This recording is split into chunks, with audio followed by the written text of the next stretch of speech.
എടാ പന്നി പന്നി പന്നി പന്നി അയ്യോ അയ്യോ ഞാനിതിനകത്ത് സിമ്മന്റ് എങ്ങനെ പോകുന്നത് കലക്കി വെച്ച് ദോശമാവിന് പകരം.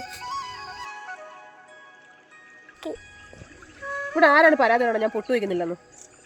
ഒരു പൊട്ട് വെച്ചിട്ട് തന്നെ കാര്യം. ഇങ്ങനെയുണ്ട്. ഇതിലും വേദം പൊട്ട് വയ്ക്കാതിരിക്കണല്ലേ. അപ്പം നമുക്ക് ഈ പൊട്ട് പ്രസവിച്ച ഒരു കുഞ്ഞു പൊട്ടിന് വയ്ക്കാം. സ്റ്റോക്കാണ് സ്റ്റോക്ക്. എങ്ങനെയുണ്ട്? ഇന്ന് രാത്രി കഴിക്കാൻ മുട്ടദോശയാണ് ഉണ്ടാക്കുന്നത് ഞാൻ. മനുഷ്യനെ ഇവിടെ ചൂടെടുത്തിട്ട് ഇരിക്കാനും കിടക്കാനും വയ്യ. അപ്പോഴാണ് സവാളയും തക്കാളിയും കൂടെ കയറി ഫ്രിഡ്ജിനകത്ത് തണുത്ത് വിറച്ചിരിക്കുന്നു. അങ്ങനെ ഇപ്പൊ തണുപ്പടിച്ച് സൂയിക്കണ്ട. ആദ്യം തന്നെ സവാള ഇങ്ങോട്ടെടുത്ത് തലയും മൂടും വെട്ടിക്കളഞ്ഞു. എന്നിട്ട് അവരെ തോലുകൾ ഓരോന്നോരോന്നായിട്ട് പൊളിച്ചു കളഞ്ഞു. ഒന്നിനല്ല ഒരു മനസ്സുഖം, അത്രേ ഉള്ളൂ. അടുത്ത ഊഴം ചുമന്ന് തുടുത്ത തക്കാളിയുടെയാണ്. തക്കാളിയാണെന്നും പറഞ്ഞ് ഞാനിപ്പോ പ്ലേറ്റിലെ പൂവിനെ പിച്ചെടുത്തേനെ. ഇനി തക്കാളിയെ നന്നായിട്ട് കുനുകുനെ ചെറുകുരു അങ്ങനെ അരിഞ്ഞെടുക്കാം. ഇനി തോട് പൊളിച്ച് സുന്ദരിയാക്കി വെച്ചിരിക്കുന്ന സവാളയും അതുപോലെ കുനുകുനുകുനേ അരിഞ്ഞെടുക്കാം. പാവം സവാളയും തക്കാളിയും ഒരുമിച്ച് അരിഞ്ഞെടുത്തപ്പോൾ ചിക്കൻ കറി വെക്കാനാണെന്ന് വിചാരിച്ചിരിക്കുമായിരിക്കും മണ്ടന്മാര്. എനിക്ക് കൂട്ടായിട്ട് ദേ ഒരു കുട്ടപ്പനായിട്ടുള്ളൊരു കട്ടപ്പ ഇരിപ്പുണ്ട് ഇവിടെ. പുറത്താണെങ്കിൽ മുടിഞ്ഞ ഇരുട്ടും ഭയങ്കര ശബ്ദം. ഇനി കാട് വല്ലതും ഇളകി വരുന്ന വേണാവോ? ദേ നല്ല ഒന്നാന്തരം പുളിച്ച ദോശമാവ്. അത് പിന്നെ സത്യം പോലെ പറയണമല്ലോ. ഇതിനങ്ങനെ ഭയങ്കര ചിലവൊന്നും ഇല്ല കേട്ടോ. കുറച്ച് സാധനങ്ങൾ മാത്രം മതി. ദോശമാവ്, സവാള, തക്കാളി, നെയ്യ്, പച്ചമുളകും മല്ലിയിലും ഉണ്ടെങ്കിൽ പൊളിച്ചേനെ. തീ വരെ സമയവും സന്ദർഭവും അനുസരിച്ചിരിക്കും. രാത്രി കത്തിച്ച കത്തൂല.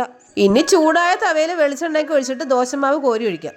ഞാൻ എപ്പോൾ ദോശ ഉണ്ടാക്കിയാലും ദോശ നല്ല വട്ടത്തിന് കിട്ടണമെന്ന് പ്രാർത്ഥിച്ചുകൊണ്ടാണ് മാവ് ഒഴിക്കാറുള്ളത്. ഇന്നും പതിവ് തെറ്റിയിട്ടില്ല. ദോശയുടെ ഒരു സൈഡ് എലി കടിച്ചുകൊണ്ടുപോയ തേങ്ങാപ്പൂള് പോലെ ഇരിപ്പുണ്ട്. ഇനി ദോശയുടെ മുകളിലേക്ക് ഇച്ചിരി നെയ്യ് ഒഴിച്ചു കൊടുക്കാം. ഇനി അതിന് മുകളിലേക്ക് ഒരു മുട്ട പൊട്ടിച്ചൊഴിക്കാം. ദൈവം മുട്ടയ്ക്കകത്തുനിന്ന് കോഴിയൊന്നും ചാടാതിരുന്നാൽ മതിയായിരുന്നു. ഫ്രൈ ചെയ്യാനുള്ള എണ്ണയില്ല. പുൾസായി ഉണ്ടാക്കാൻ വേണ്ടിയിട്ടാണ് മുട്ട പൊട്ടിച്ചൊഴിച്ചെങ്കിൽ പണ്ടാരം മഞ്ഞക്കുരു എപ്പോഴേ പൊട്ടി ഒലിച്ചു പോയേനെ. അങ്ങനെ ഇപ്പൊ ദോശയുടെ മണ്ടയിൽ കയറി കിടന്ന് പൂർണ്ണയന്ത്രം കളിക്കണ്ട, പൊട്ടിപ്പോ. മുട്ടയുടെ മുകളിലേക്ക് കുറച്ച് ഉപ്പും കുരുമുളക് പൊടിയും പിന്നെ സവാളയും തക്കാളിയും. ഇനിയാണ് മക്കളെ ആ ചോദ്യം, നിങ്ങളുടെ മുട്ടദോശ ഹീറോ ഇപ്പൊ എന്ത് ചെയ്യുന്നു? മുട്ടയുടെ പ്രാക്കാണോ ഫ്രിഡ്ജിൽ ഉറങ്ങിക്കിടന്ന സവാളയുടെയും തക്കാളിയുടെയും പ്രാക്കാണോ എന്തോ? തവയെല്ലാം കൂടെ അതിനകത്ത് പോയത് ഇളകുന്നില്ലല്ലേ. ഞാനിതിനകത്ത് സിമ്മന്റ് എങ്ങനെ കലക്കി വെച്ച് ദോശമാവിന് പകരം. ഇന്നലെ ഒരു ഇളകിക്കൊണ്ടിരുന്ന സാധനം ഇന്നിപ്പോ നൊസ്റ്റാൾജിയ അടിച്ച ദോശ മുട്ടദോശ ഉണ്ടാക്കാൻ നോക്കിയപ്പോൾ ഇളകുന്നുമില്ല. പിന്നെ അറക്കുവാളം അങ്ങനെ എടുത്തോണ്ട് ഇനി അറുത്തെടുത്താലേ തവയോടും കൂടി കഴിക്കണ നോക്കി. ഇതെന്തായാലും ഇളകാത്തപ്പോ.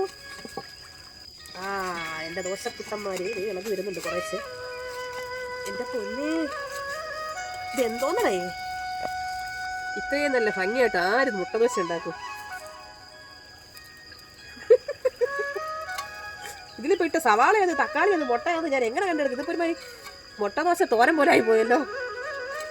എടാ പന്നി പന്നി പന്നി പന്നി മുട്ടദോശ ഉണ്ടായിക്കൊണ്ട് വന്നപ്പോൾ പന്നി വന്നു. പന്നി ഇങ്ങനെ ചിക്കനാണെങ്കിലും ശരി, ഈ തോരൻ പോലെ ഇരിക്കുന്ന ദോശ തിന്നാൻ പന്നി വന്നെന്ന് പറഞ്ഞാൽ ഞാനടുത്ത് ഇട്ട് കൊടുത്തിട്ട് ഓടി. പക്ഷെ പന്നിക്ക് ഇത് ദോശ കണ്ടപ്പോൾ പന്നി എൻ്റെ അടുത്ത് മാപ്പ് പറഞ്ഞിട്ട് ഓടി. ഇനി മേലിൽ ഞാൻ ഈ വഴിക്ക് വരൂല. അത് വിചാരിച്ച് ഏതാണ്ട് നല്ല ഭംഗിയുള്ള ദോശ ഉണ്ടാക്കുന്നതാണ്. ഇത് കണ്ടപ്പോഴേ പന്നി ഓടി തള്ളി.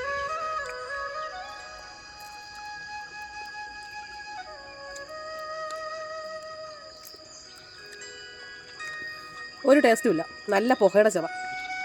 അടുപ്പിനകത്ത് വീണല്ലോ. ഇത് കഴിക്കാതെ കറി അമ്മ മുട്ടുകാലി അല്ലി കുടിക്കും. അമ്മ നല്ല മീൻകറിയും ചോറും വെച്ചപ്പോൾ ഞാൻ വേണ്ടെന്ന് പറഞ്ഞിട്ട് മുട്ടദോശ ഉണ്ടാക്കുന്നതാ. അപ്പോൾ ഇത് കഴിക്കണം. എൻ്റെ ഗതികേട്. മീനും ചോറും കഴിച്ചാൽ മതിയായിരുന്നു. എല്ലാവർക്കും ഒരു പാഠമായിരിക്കട്ടെ. അമ്മമാർ പറഞ്ഞാൽ കേൾക്കണം. അല്ലെങ്കിൽ ഇവരെ പന്നി കഴിച്ചതിൻ്റെ ബാക്കി കഴിക്കേണ്ടി വരും. ഇന്നത്തെ വീഡിയോ ഇത്രയേ ഉള്ളൂ. അപ്പോൾ അടുത്തൊരു വീഡിയോയിൽ കാണുന്നവരെ ടാറ്റാ.